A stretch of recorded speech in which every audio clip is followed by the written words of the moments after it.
देखो क्लास 8 मैं ई बुक से बनाया ICSE mathematics for class 8 Bharati Bhavan का ई बुक से मैं बनाया फैक्टराइजेशन। ये क्लास 9 के लिए भी चलेगा। देखो क्वेश्चन था a⁴ माइनस b⁴।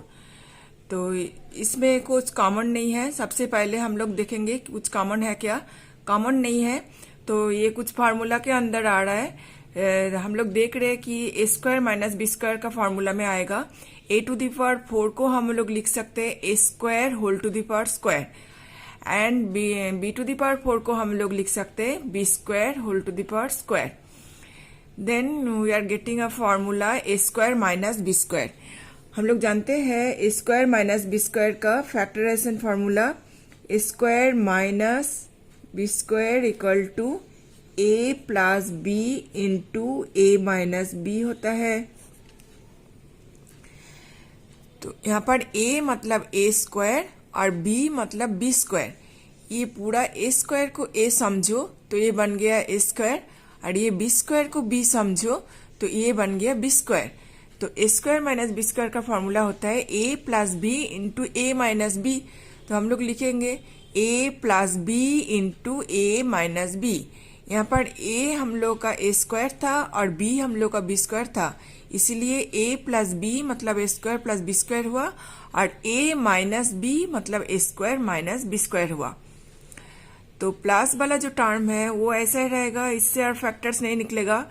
लेकिन माइनस वाला जो टर्म है ये फिर से टूट सकता है। a² माइनस b² का formula a plus b into a minus b, इसको हम लोग फिर से तोड़ सकते हैं। a² माइनस b² को लिखते हैं a plus b into a minus b। ठीक है, तो यहाँ पर 3 तो फैक्टर्स मिल गया a⁴ b⁴ माइनस b⁴ से हम लोग को 3 तो फैक्टर्स मिला a² plus b² into a plus b into a minus b। ये हो गया आंसर इसका। ये सब टर्म मल्टीप्लाई करेंगे तो फिर से a⁴ माइनस b⁴ मिलेगा। और एग्जाम्पल दिखा रहे हैं, सोचो x⁴ माइनस 81 है। ठीक है, ये भी वही फार्मूला में आएगा, a² माइनस b² का फार्मूला में आ रहा है। x⁴ को हम लोग लिख सकते हैं x² whole to the power square और 81 को लिख सकते हैं 9 का स्क्वायर। तो x² whole to the power square minus 9 का स्क्वायर, फिर से हम लोग को a² माइनस b² का फॉर्मूला में आ रहा है, तो फिर से लिख सकते हैं, लिखेंगे a plus b into a minus b। यहाँ पर a मतलब x² और b मतलब 9।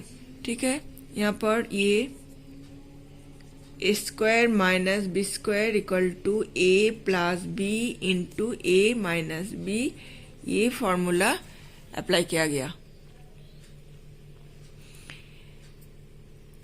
a² minus b² equal to a plus b into a minus b।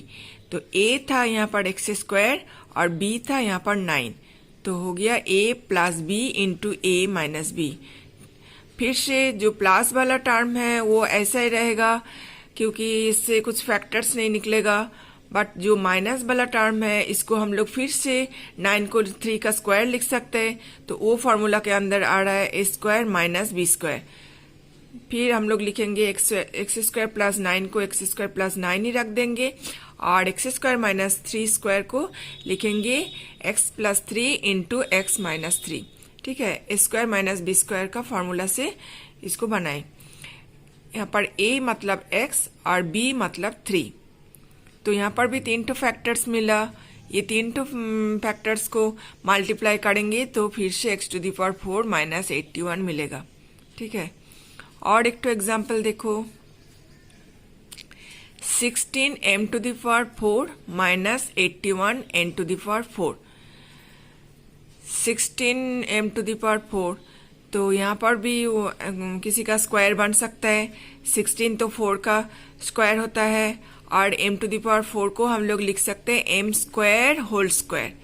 तो ये पूरा टर्मटा हो गया 4m² का होल स्क्वायर माइनस, और 81 बन सकता है 9 का स्क्वायर और n⁴ हो सकता है n² whole to the power square. तो ये पूरा टर्म बन गया 9n स्क्वायर होल स्क्वायर।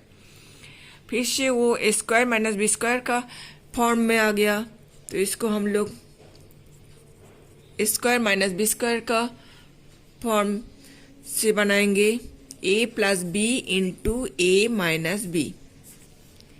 ये फैक्टराइजेशन का फॉर्मूला। a मतलब यहाँ पर 4m स्क्वायर और b है 9n स्क्वायर, तो A square minus B square होता है a plus B into A minus B. a means यहाँ पर 4m स्क्वायर था और b मीन्स 9n स्क्वायर। ठीक है, फिर से हम लोग ये देखो प्लस वाला टर्म को रख देंगे। प्लस वाला टर्म से कुछ फैक्टर्स नहीं निकलेगा, बट जो माइनस वाला है वो फिर से स्क्वायर बनेगा किसी का, तो उसको स्क्वायर बनाएंगे। 4m स्क्वायर को हम लोग लिख सकते हैं 2m का होल स्क्वायर, क्योंकि m का स्क्वायर ऑलरेडी था और 4 हो सकता है 2 का स्क्वायर, तो 2m का होल स्क्वायर बन गया। और 9 हो सकता है 3 का स्क्वायर और n का स्क्वायर था, तो ये पूरा टर्म था 3n का होल स्क्वायर हो गया। तो फिर से वो A square minus B square का फॉर्मूला में आ रहा है a plus B into A minus B. ये प्लस वाला टर्म जैसा था ऐसे ही रख दिए, और यहाँ पर A square minus B square हो गया a plus B into A minus B. ठीक है, यहाँ पर a मतलब 2m और b मतलब 3n, तो a plus B into A minus B हो गया। तो ये तीनों हो गया इसका फैक्टर्स। ओके, अगर पसंद आया तो मेरा चैनल को सब्सक्राइब कर देना। Thank you.